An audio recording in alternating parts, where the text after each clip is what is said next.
Hey investors, welcome all of you to Stoxpot. Your go-to episode to unpack what's happening around various stocks and industries. It's me LEKSHMAN MJ.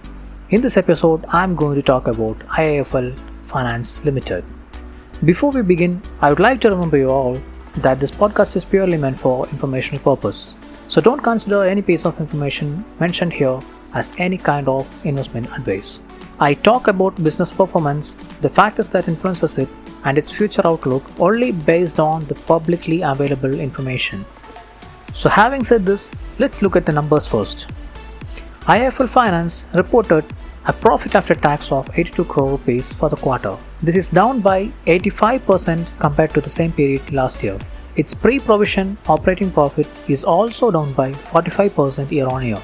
The company's consolidated loan asset under management is down by 8% year-on-year. Their core loan portfolio, which include home loans, gold loans, MSME loans, and microfinance, fell by 6% year-on-year. These core products make up 98% of their overall asset under management.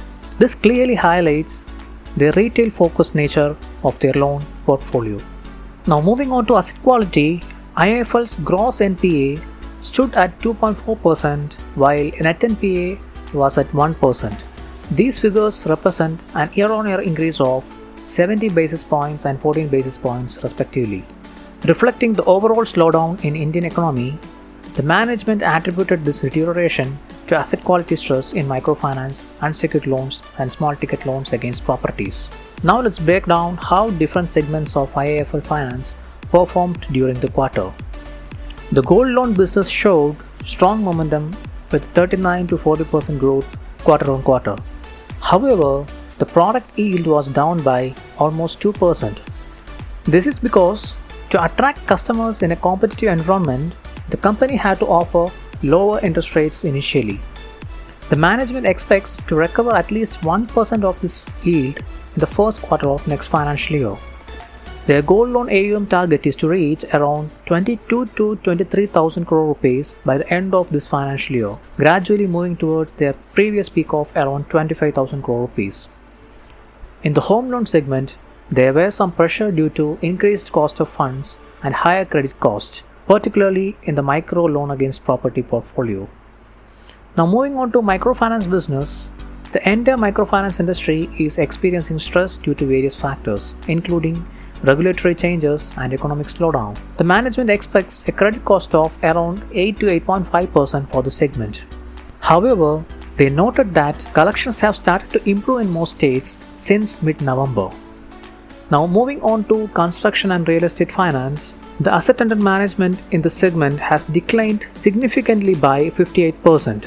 The company has shifted its focus towards funding only approved projects and specifically for construction purpose rather than land acquisition.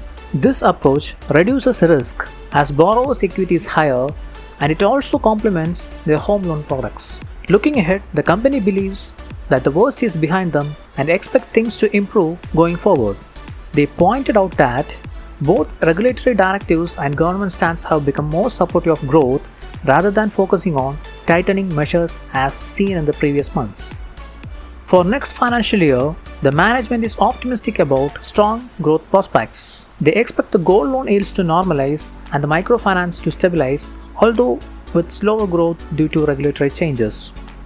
With a greater focus on secured lending, the company also plans to shift its product mix over the next 2 to 3 years, with home loans and gold loans each constituting about 1/3 of the total portfolio, microfinance reducing to 8 to 10%, and MSME loans making up 20 to 25%.